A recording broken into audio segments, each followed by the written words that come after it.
He said, yeah. Yeah. Give it up for Joseph D. Robbins. Please, everybody, clap, clap, clap, clap, clap to close this slam out with Mr. Joseph D.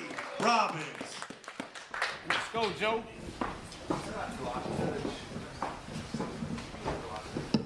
Please excuse the paper. This is some new stuff.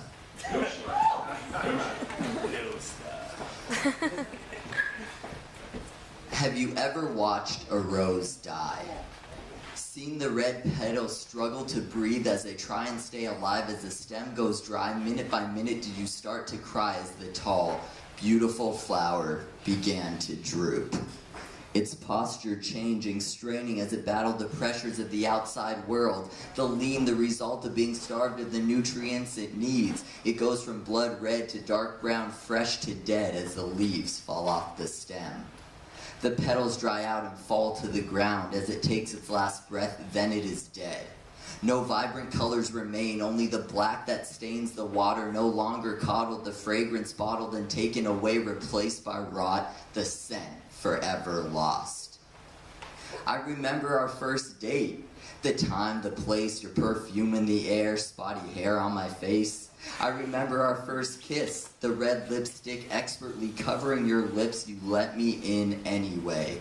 It was like the stars aligned at that exact moment in time. Celestial beings pushing you and me to new heights. I knew that night when I held you in the moonlight that this time was going to be different, that this time was real, that together we were special. Every time you spoke, with each beautiful note that left your throat, my heart rose like a rose stripped of its thorns. You and I vowed to love each other forevermore till death do us part. We wore our hearts on our sleeves for everybody to see and smell. The perfume of our relationship consumed every bit of our time, of our minds, of our lives. We were high off of it like an opiate kiss, opiate bliss. Our relationship was like a fresh red rose.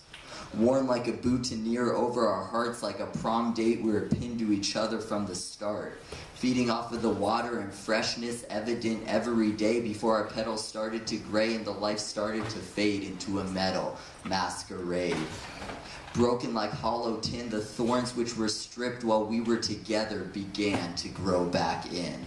And then it was gone. Just a macabre facade of love lost, a relationship for naught. The stem which had tied itself in knots on my chest became unhemmed, leaving a corpse on the floor. The most beautiful of all beings when it is no longer a living thing. I remember holding out hope that one day it could come alive, that it could be a rose again. But the seeds have already been sown, the backbone is withered, the bulb has blown. Far gone, a dead rose is nothing more than a corpse, a shell of its former self. I wish I could mold these dead petals away, shed them like dead skin to make way for a new day, another life. But with all we've been through, this rose is too old to be new, too dry to be fresh, too dead to breathe another breath. The plug has been pulled, the participants have already mourned, the drug has long since worn off. Have you ever watched a rose die? It is a hauntingly beautiful sight.